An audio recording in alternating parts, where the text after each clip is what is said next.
Let's shift gears now. Today is the last day of Expo 2020 Dubai. So as we take stock of South Africa's time at that event, we look back at one of our standout moments over the past 6 months. A visit to the breathtaking surreal monument has inspired thousands to take a break from the business of the global event, to reconnect with water and to relax. Ayanda Nyathi, my co-anchor, is back at the site and joins us live from Dubai this morning. Wow, Ayanda, 6 months ago was when Expo 2020 Dubai kicked off. And I actually remember on your first visit there, this was one of the monuments that you showed us even back then. Yeah, it's incredible to believe that we've been watching this world event as it unfolds for 6 months now.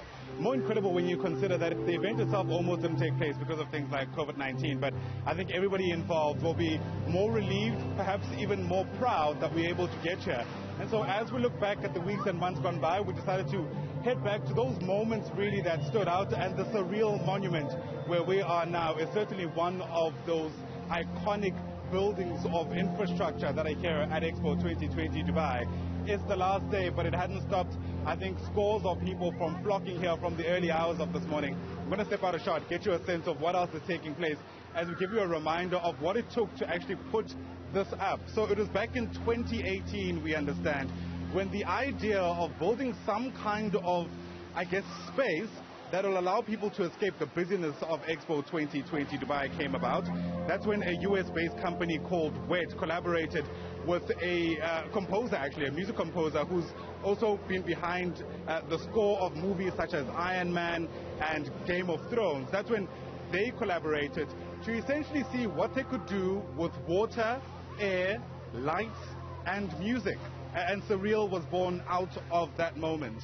And we understand that the space in and of itself is as big as half a football field, and it is coordination using air pumps from underneath the ground that pushes the water into the air. But listen to this, all of this is meant to be in perfect sync with the music that I hope you're able to hear distinctly in the background. In fact, it appears that whoever designed this place made it easy for us to be able to cross to you, because there are moments in the music where it gets really loud, and so if that happens during our crossing, do bear with us. But for the moment, it certainly is this kind of dreamy experience that those who are behind the building of this place were kind of hoping for, and that's why it's the kind of environment that's enjoyed by quite literally everyone, young and old, fashioned and perhaps not so fashioned, and I guess those who are just, again, hoping for a time away from the busyness of the technology and everything else that takes place at Expo. So it's the final day today. I saw some of the press releases around Expo 2020 Dubai saying it's today or it's gone forever. I forget the exact wording now. Do you find, you've been there for the last couple of weeks, Ayanda, have you found that people are sort of coming in their numbers today to experience the last of what the Expo has to offer? In fact, organizers are anticipating today to be the busiest of all the days they've had over the past 6 months. And that, in part, Michelle, is because we're hearing of some kind of discount for those last-minute travelers who are hoping to catch a glimpse of what, quite frankly, will not exist again. I mean, Expo, we know, is held every 5 years, but, each of the installments, for lack of a better term, have their own uniqueness. And again, in this particular case, there were all kinds of challenges that almost made this an impossibility. In fact, we've been able to walk around and we've watched from the beginning of the Expo back in October last year how strict everything was around the wearing of masks, social distancing. But like the case in South Africa, a lot of those restrictions have now been relaxed, and we've been able to enjoy things like the Surreal without even having to wear masks.